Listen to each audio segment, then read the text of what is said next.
Hi, I'm Jean Panikiefner, the Director of Sales at Thursby by Identiv. This is part 7 of our 12-part Sub Rosa for iOS User Guide series. In this video, we will begin to talk about the Settings menu in Sub Rosa and the various options available there. If you don't know what Sub Rosa is, or if you're not sure which app to download, I recommend checking out the first video in this series. A link to that is available in the video description below.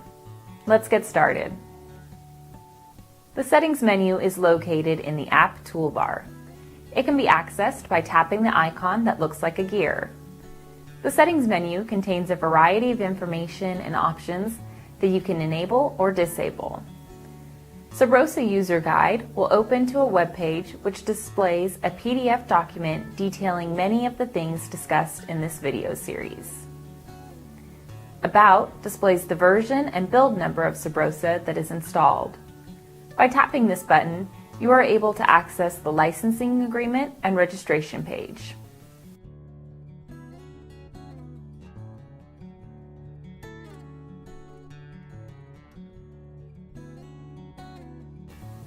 Enhanced OWA Client enables or disables our Enhanced OWA Client. This can be useful to troubleshoot mail issues. It is also sometimes necessary when using a version of OWA that is not currently supported in the Enhanced Mail view. This option is on by default. Accept Cookies allows you to change how cookies are managed within the app.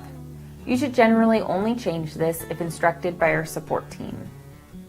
Do not track. When enabled, a request will be sent to a website to not have your browsing data collected or tracked. However, what happens to your data depends on how a website responds to the request. This option is off by default.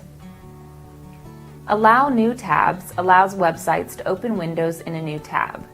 This does not affect tabs you open manually. This option is on by default.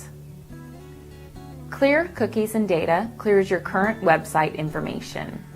This is a good first step if you are having an issue connecting to a website.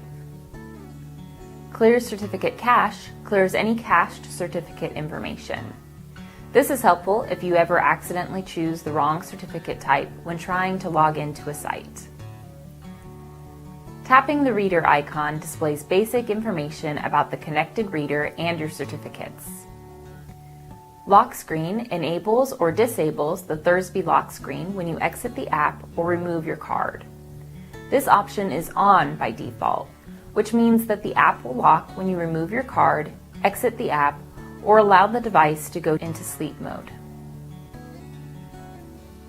Advanced will allow you to change additional options within Sub Rosa and contact Thursby support. We will discuss the option found in this sub-menu in more detail in our next video. These basic settings will allow you to optimize Sub Rosa to fit your personal needs. If you're interested in how to create a fully customized version of Sub Rosa for a large enterprise deployment, or if you have questions about anything you saw in the video today, please feel free to reach out to us by phone or email. We'd be happy to answer your questions. Thank you for your time today. I hope you found this video helpful.